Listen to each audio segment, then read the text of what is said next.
नमस्ते। मैं Ravi Prakash, PIS news world में आपका स्वागत है। आज की जो सच्ची घटना है, ये सच्ची घटना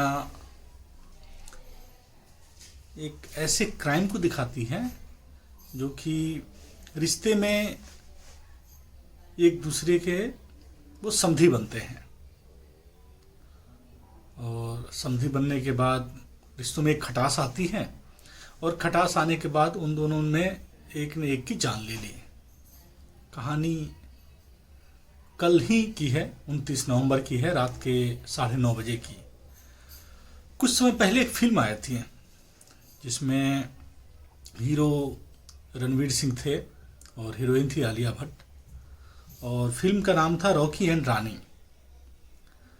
उस फिल्म में जो रॉकी है वो रॉकी रंधावा उसका नाम रहता है, हीरो का रणवीर सिंह का, और फिल्म में नाम है रॉकी रंधावा।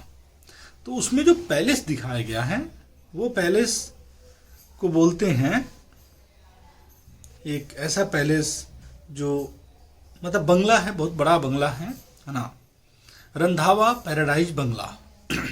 ये वही रॉकी रंधावा का अपना बंगला है जो फिल्मों में दिखाया गया है। और इसी बंगले के अंदर जो ये बंगला एक प्रेम कहानी के रूप में दिखाया गया फिल्मों के अंदर, जो ग्रेटर नोएडा के वेस्ट में है और एक फार्म हाउस के अंदर है ये बंगला। और फिल्मों में जहाँ इसको प्रेम के प्रतीक के रूप में दिखाया गया और इसमें एक अच्छी चीज़ें, एक मतलब जो भी चीज़ें प्यार की चली वो चली, लेकिन रियलिटी में इसी पैराडाइज बंगला में, रंधावा पैराडाइज बंगला में एक हत्या हो जाती है और ये पैराडाइज बंगला एक क्राइम स्पॉट बन के उभरता है। कहानी कुछ इस तरह है कि एक व्यक्ति जो अशोक हैं और वो रहने वाले गाजियाबाद के हैं, एक शादी अटेंड करने के लिए आते हैं और शादी जो है वो इसी ग्रेटर नोएडा वेस्ट के फार्म हाउस में है, गौर सहतूत फार्म में आते हैं और वो इस पैराडाइज जो फार्म ये आपको बंगला है इसमें आके रुकते हैं।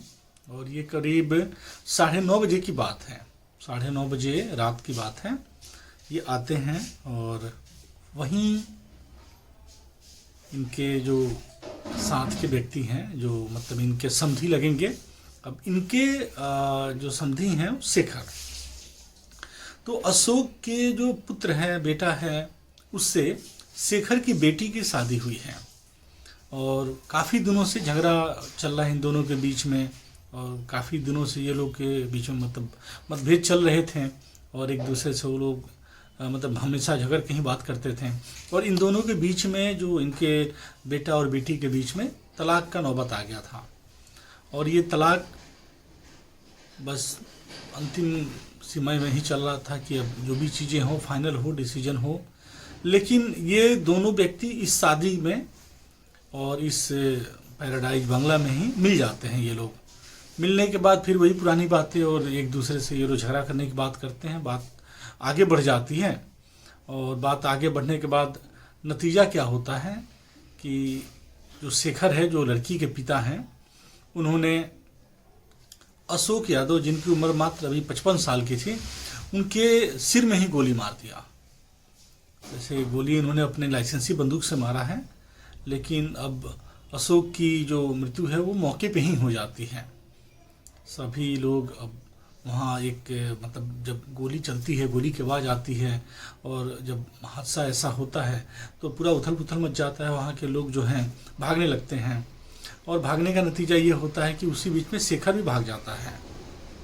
ये जो चीज़ें हैं ये मतलब एक तरह से देखा जाए तो ये अब इसको हम क्या कहें और क्या ना कहें कि रिश्ते संभालने आज के समय में बड़ी मुश्किल हो गया है।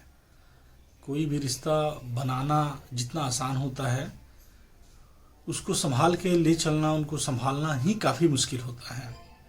लेकिन आज की दुनिया में, आज के समय में लोग इन बातों को समझ नहीं पा रहे हैं। आज की जो हमारी कहानी थी, जो हमारी कहानी इसी बात पे थी और इन्हीं चीज़ों को दिखा रही है कि समाज में क्राइम और समाज में घटना कहीं भी हो सकता है। तो हमें ज़्यादा से ज़्यादा सजग रहना है, सतर्क रहना है। और अब आपसे गुजारिश है कि अगर आप हमारे चैनल पर नए हैं तो आप हमारे चैनल को सब्सक्राइब करें, और अगर हमारी कहानी पसंद आती है आपको तो आप हमारे कहानी के माध्यम से आप हमें कमेंट भी कर सकते हैं। अगर आपको कोई राय देना है वो भी आप हमें कमेंट करके दे सकते हैं। धन्यवाद। नमस्ते।